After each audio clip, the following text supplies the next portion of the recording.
Orang agama itu orang yang tahu akhirat.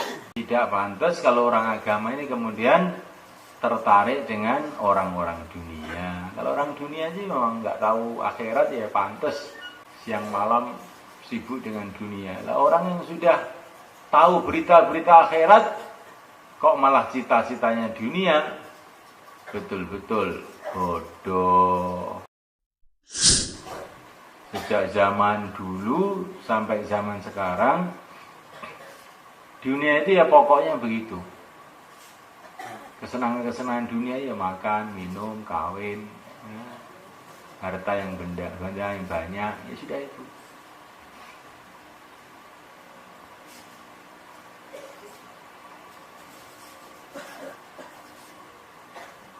Tapi yang dibenci dari dunia ini bukanlah harta, bukanlah wanita, bukanlah anak laki-laki, bukan. Yang bahaya dari dunia itu hubbus syahwat, itu mencintai kesenangan-kesenangan dunia ini. Para nabi, para rasul pun kawin, tapi perkawinannya itu karena cinta kepada Allah. Para nabi pun doa kepada Allah minta anak, tapi anaknya untuk cari ridho Allah. Sebagian para nabi pun ada yang kaya, Nabi Sulaiman, Nabi Daud, tapi kekayaannya itu adalah untuk mencari ridho Allah dan seterusnya.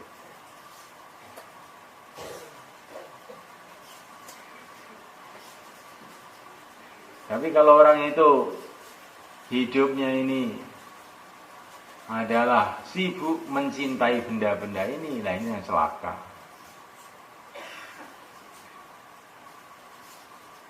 Maka dikatakan dalam satu hadis diriwayatkan Imam Ghazali dan Yahya itu, hubbud dunya kabirah.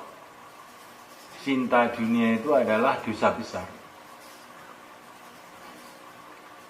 Dicinta dunia, bukan mencari dunia. Mencari dunia itu kadang-kadang malah wajib.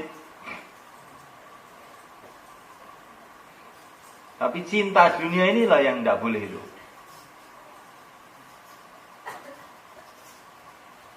Dunia itu fungsikan sebagaimana fungsinya, hanya sekedar satu jembatan menuju akhirat. Jadikan dunia itu seperti bekal. Bekal itu bagaimana? Ya saat cukupnya aja.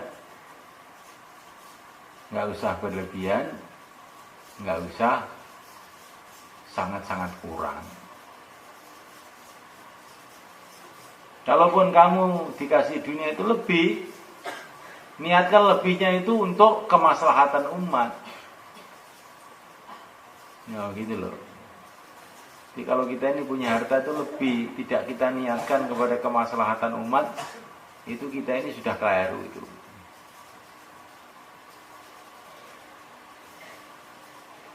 Karena apa? Seluruh manusia itu adalah hamba Allah. Dan fasilitas-fasilitas dunia ini diciptakan oleh Allah untuk bekal, supaya untuk mengamalkan agama Allah. Setiap orang hendaklah mengambil secukupnya masing-masing. Kalau orang itu mengambil lebih, itu sebetulnya sudah keliru. Maka kalau kita ini punya harta itu lebih, niatkan untuk umat, niatkan untuk maslahat umum. Kamu punya mobil, untuk kendaraan ya cukup satu aja. Kalau lebih itu niatkan untuk yang lain.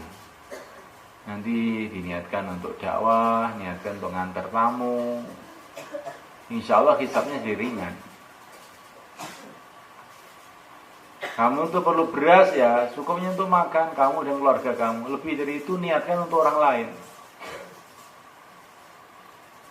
Kalau kamu niatkan untuk diri kamu sendiri, walaupun halal ini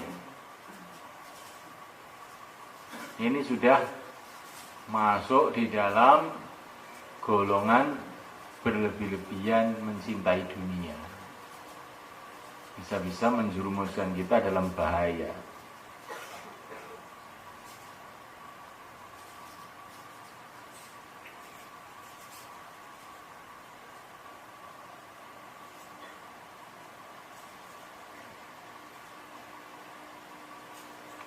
Kalau kamu punya mobil gede kayak bis, terus kemana-mana kamu naiki sendiri, kira-kira kalau orang seperti kamu itu ada 1000 orang itu, apakah Madiun itu nggak macet semua itu nanti? Itu contoh loh. Di perkara itu kalau berlebihan, dipakai sendiri berlebihan itu akhirnya merugikan orang lain. Mau tidak mau ya begitu itu. Maka dikatakan oleh para ulama, seumpama umat ini mau membayar zakat, umat mau membayar zakat, maka tidak akan ditemukan orang miskin lagi lama-lama.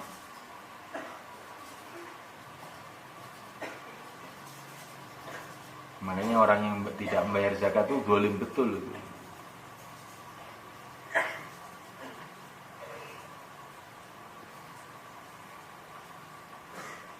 Dan seterusnya. Wa qala ta'ala waladdarul akhiratu khairul lil ladzina yattaquna afala taqilun. Waladdarul akhirah, dan sungguh negeri akhirat khairun adalah lebih baik lil ladzina yattaqun, bagi orang-orang yang takwa. Afala taqilun, apakah kamu tidak berpikir? Jadi untuk memahami akhirat itu lebih baik perlu mikir. Afala taqilun. Jadi kalau di Quran itu dikatakan afala taqilun, mikir. Kamu pikir nih, akhirat itu lebih baik. Karena akhirat itu kekal abadi selama-lamanya, sedangkan dunia cuma beberapa saat saja.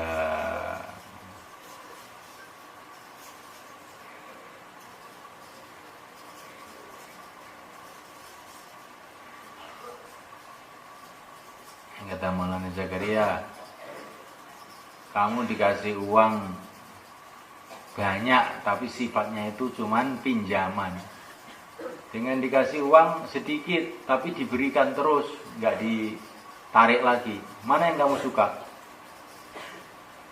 Tentu yang dikasihkan, yang kalau dipinjamkan tok, nah, setelah itu ditarik lagi itu nggak enak, walaupun banyak. Ya, kalau dikasihkan terus, nah itu yang akan dipilih, ya nggak? Nah dunia ini dengan akhirat tuh bukan hanya itu saja. Akhirat tuh banyak dan dikasihkan selamanya. Dunia ini sedikit dan hanya dipinjamkan. Nah kok kamu milih yang sedikit dan hanya dipinjamkan, betul-betul bodoh.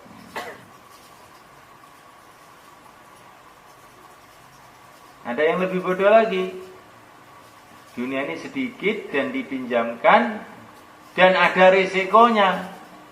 Resikonya yaitu kalau nggak hati-hati yang banyak yang disiapkan untuk kamu itu nggak jadi dikasihkan.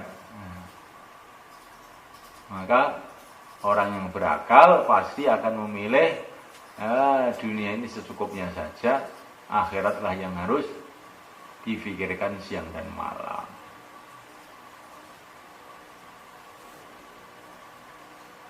Ini bedanya orang agama dengan tidak itu begitu ini. Orang agama itu orang yang tahu akhirat.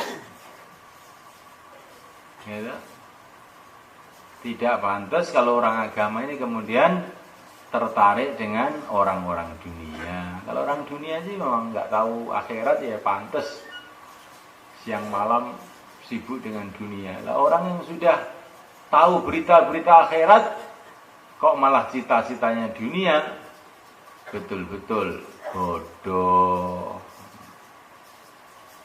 Orang agama ini orang yang sudah kenal kepada Allah, yang penguasa alam semesta ini. Kok orang agama kok tertarik dengan tokoh-tokoh dunia, betul-betul bodoh. Jadi orang agama itu ya andalannya itu bagaimana saya tambah hari, tambah dekat pada Allah, tambah tunduk pada Allah. Bagaimana tambah hari, akhiratnya tambah terbina, terbangun. Itu orang ahli agama. Kalau tidak begitu itu, walaupun kelihatannya hafid Quran, walaupun kelihatannya hafal kitab-kitab, bukan ahli agama, itu orang jahil.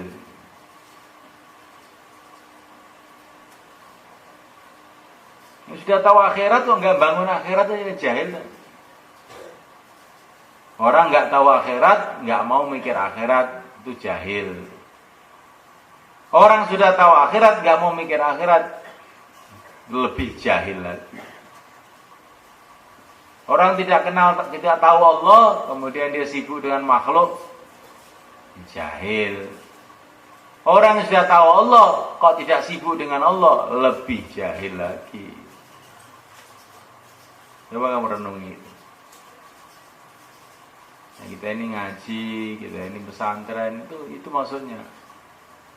Bukan supaya jadi menteri, bukan supaya jadi presiden, ya. Bukan supaya kaya, supaya menjadi orang-orang yang dekat dengan Allah. Bukan supaya punya pabrik, bukan begitu. Kalau kamu ingin punya pabrik, belajar di sana di ITS, belajar teknik. Ya. Macul karena agama itu bukan untuk itu, agama itu untuk membangun akhirat kita. Nah dunia bagaimana? Dunia ini akan kita tinggalkan. Serasa dipikir saya pikir akhirat aja.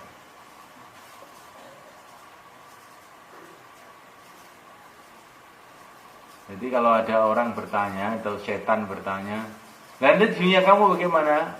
Dunia ini akan saya tinggalkan kok Pak. Jadi orang mau transmigrasi ke Sumatera, ya enggak? Anaknya dicabut dari sekolahan Jawa, kirim ke Sumatera, mobilnya, sepeda motornya, sawahnya di Jawa dijual, ya, rumahnya dijual. Akhirnya teman-temannya tanya, kok apa-apa kamu jual? Gimana? Saya mau pindah ke Sumatera. Nah terus kamu di Jawa mau tinggal di mana? Nanti Jawa ini akan saya tinggalkan Pak. Oh ya sudah kalau gitu. Nggak apa-apa kalau gitu. Jadi kamu nggak ingin kembali ke Jawa lagi? Enggak. Saya mau tinggal di Sumatera aja, kelapa sawit banyak di sana. Nah orang iman itu juga begitu. Kalau ditanya dunia kamu bagaimana? Pak, saya mau tinggalkan dunia ini. Ya. Oh ya sudah, kalau kamu mau tinggalkan, ya sudah nggak apa-apa. Lah kalau kamu bagaimana? Tidak kamu tinggalkan dunianya, mau di dunia terus. Jadi masalah dunia itu selesai dengan satu kalimat saja. Dunia ini akan saya tinggalkan kok Pak. Sudah selesai. Jawa ini akan saya tinggalkan, saya mau hijrah ke Sumatera kok Pak, cari kelapa sawit. Dunia ini akan saya tinggalkan, mau cari surga saya Pak. Ya terus bagaimana? Kamu mau tinggal di sawah gitu?